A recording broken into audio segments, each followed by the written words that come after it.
नमस्कार दोस्तों, मैं दीपक शुक्ला आपका स्वागत करता हूं आपके अपने YouTube चैनल सरकारी अपडेट्स पर। दोस्तों, आज के वीडियो में हम जानकारी देंगे कि जिन पेंशन लाभार्थियों की पेंशन किसी न किसी कमी के चलते जारी नहीं हो पा रही थी, फिर चाहे वो वृद्धावस्था पेंशन हो या विकलांग पेंशन हो या फिर विधवा पेंशन हो, सभी पेंशनरों के साथ ये समस्या थी कि उनकी पेंशन काफ़ी समय से रुकी हुई थी। बहुत सारे पेंशनर मुझे कमेंट्स कर रहे थे कि सर मेरी पेंशन 6 महीने से नहीं मिल रही, किसी ने कहा मुझे 1 वर्ष से नहीं मिल रही। तो दोस्तों, कोई ना कोई कमी थी आपके पेंशन में जिसकी वजह से आपकी पेंशन होल्ड पड़ी हुई थी।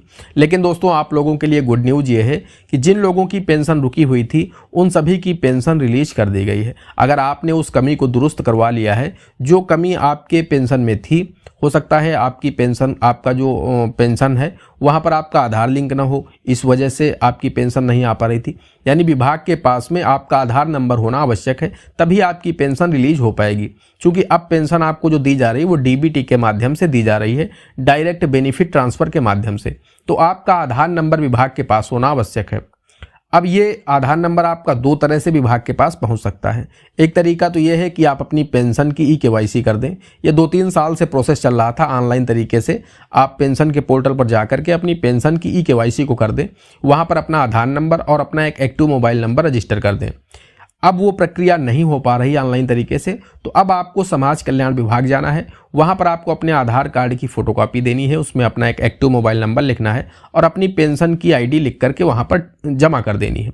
तो इससे विभाग के पास, विभाग स्वयं ही आपकी पेंशन की ई-केवाईसी पूर्ण कर देगा। जैसे ही आपको उनका आधार नंबर मिल जाएगा तो उनके पास आपका आधार नंबर भी हो जाएगा, तो वो डीबीटी के माध्यम से आपकी पेंशन को रिलीज कर पाएंगे। क्योंकि अब खाता नंबर से कोई लेना देना नहीं रह गया है, अब आपकी पेंशन आधार नंबर के माध्यम से भेजी जा रही है, यानी डीबीटी के माध्यम से।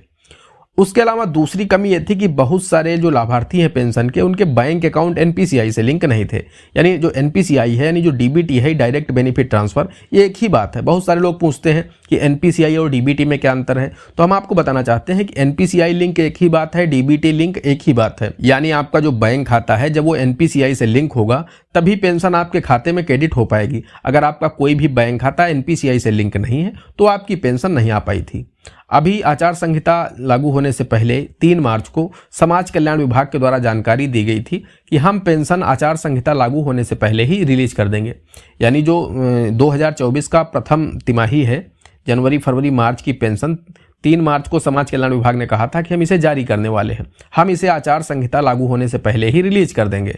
लेकिन जिन लाभार्थियों की पेंशन किसी न किसी कमी के चलते रुक जाएगी, जैसे ही वो लाभार्थी अपनी उस कमी को दूर करा लेंगे तो हम उनकी पेंशन रिलीज कर देंगे। तो मैंने आप लोगों से कहा था कि आप लोग परेशान मत होइए। अगर आपके पेंशन में कोई कमी है, आपको पेंशन नहीं मिल रही है, तो आप कमी पता करिए। आप UIDAI की वेबसाइट पर जाकर के चेक करिए कि आपका बैंक अकाउंट एनपीसीआई से लिंक है या नहीं है। अगर लिंक है तो फिर समाज कल्याण विभाग जाइए, वहाँ पर आप अपने आधार कार्ड की फ़ोटोकॉपी दे दीजिए। हो सकता है विभाग के पास आपका आधार नंबर न हो, जिसकी वजह से आपकी पेंशन रिलीज नहीं हो पा रही है। तो इन 2 में से जो भी कमी हो आप उसे दूर करा लीजिए। आपकी पेंशन जितने समय से रुकी है, परेशान मत होइए, सारी की सारी पेंशन आपके खाते में एक साथ क्रेडिट हो जाएगी। तो हम आपको प्रूफ के साथ आज दिखाने वाले हैं कि यहाँ पर कुछ लाभार्थी हैं पेंशन के, जिनकी 1 वर्ष से पेंशन रुकी हुई थी और उनकी पेंशन एक साथ 12,000 रुपये जारी कर दी गई है। जी हाँ दोस्तों, आप सभी को पता है कि इस 2024 के जो पहली तिमाही है, जनवरी, फरवरी, मार्च, इसकी पेंशन लास्ट टाइम 18 मार्च 2024 को रिलीज की गई थी। यानी 18 मार्च 2024 को लास्ट टाइम पेंशन रिलीज की गई थी और उसके बाद आचार संहिता लागू हो गया था। 10 मार्च से पेंशन रिलीज होना शुरू हुई थी और 18 मार्च तक सारी की सारी पेंशन रिलीज कर दी गई थी। जिनकी पेंशन में कोई कमी नहीं थी, जिनके खाते पूरी तरह से ठीक थे, उनकी पेंशन 18 मार्च तक ट्रांसफ़र कर दी गई थी। लेकिन जिन लाभार्थियों की पेंशन 18 मार्च को भी क्रेडिट नहीं हो पाई थी या ट्रांसफ़र नहीं हो पाई थी, उन लोगों के पेंशन में कोई ना कोई कमी थी। तो उस कमी को जैसे ही लाभार्थियों ने दूर कराया, वैसे वैसे समाज कल्याण विभाग उनकी पेंशन रिलीज करता रहा है। मैं आपको दिखाना चाहता हूं, या आप स्क्रीनशॉट दे सकते हैं। ये पहले 13 मार्च को एक बार रिक्वेस्ट डाली गई PFMS के लिए, तो इस लाभार्थी का रिजेक्ट हो गया। फिर 14 मार्च को डाली गई तो फिर रिजेक्ट हो गया। 15 मार्च को डाली गई तो दोस्तों आप लोग देख सकते हैं यहाँ पर ये अप्रूव हो गया। यानी 29 मार्च को इनका जो पीएफएमएस था वो अप्रूव हो गया है। तो कुल मिलाकर कहने का मतलब यह है कि इन्होंने 29 मार्च तक अपने इस बैंक अकाउंट को एनपीसीआई से लिंक करा लिया है। इससे पहले इनका बैंक अकाउंट एनपीसीआई से लिंक नहीं था, जिसकी वजह से पिछले 1 वर्ष से इन्हें पेंशन नहीं मिल पा रही थी। और आप लोग ये भी देख सकते हैं कि 12,000 रुपए यहाँ पर अप्रूव हुए हैं। तो 12,000 रुपए इनके बैंक खाते में आप लोग देख सकते हैं। बैंक रिसीव डेट भी ये यहाँ पर लिखी हुई है। इसमें साफ दिखाया गया है कि इनको 30 मार्च को इनके बैंक अकाउंट में ये 12,000 रुपए क्रेडिट हो चुके हैं।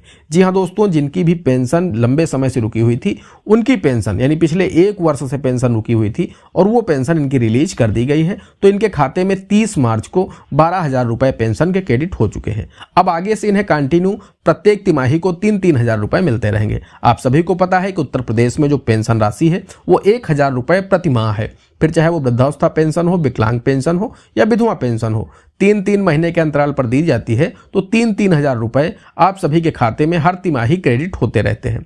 तो अब इनको आगे से कंटिन्यू मिलती रहेगी। तो अगर आपकी भी कुछ इसी तरह की समस्या थी, आपको भी कई महीने से पेंशन नहीं मिल रही थी, 3 महीने से, 6 महीने से या 9 महीने से या 12 महीने से, तो फिर दोस्तों आप अगर अपनी कमी को दूर करा चुके हैं तो आप चेक कर लीजिए। ये मैंने पीएफएमएस के पोर्टल पर चेक किया है। तो यहाँ पीएफएमएस के पोर्टल पर दिखा देता है कि आपको पेंशन कब जारी की गई है, नहीं जारी की गई है, कितनी पेंशन जारी की गई है। अब आप चेक कैसे करेंगे, तो इस पर मैं वीडियो भी बना चुका हूँ। उस वीडियो का लिंक हम आपको वीडियो के डिस्क्रिप्शन में दे देंगे। जैसे आप उस वीडियो के डिस्क्रिप्शन में जाएंगे, उस वीडियो को देखेंगे, तो वहां से आपको पता चल जाएगा कि किस तरह से आप लोग अपनी पेंशन का स्टेटस चेक कर सकते हैं कि आपको पेंशन भेजी गई है या नहीं भेजी गई है, आपकी पेंशन में कोई कमी है या नहीं है, और अगर है तो उस कमी को आप कैसे दूर करा सकते हैं, क्या कमी है, सब कुछ आपको वहीं से पता चल जाएगा। दोस्तों आशा करते हैं वीडियो पसंद आया होगा। अगर वीडियो पसंद आया हो तो एक लाइक कर देना। चैनल पर नए हैं, पहली बार आए हैं, तो चैनल को सब्सक्राइब करके बेल आइकन को प्रेस कर लेना, ताकि जैसे हम इस तरह का कोई भी दूसरा वीडियो अपलोड करें तो उसका नोटिफिकेशन आपको सबसे पहले मिले। दोस्तों आज के वीडियो में इतना ही। मिलते हैं अगले वीडियो में किसी अगले इंटरेस्टिंग टॉपिक के साथ। तब तक के लिए जय हिंद, जय भारत।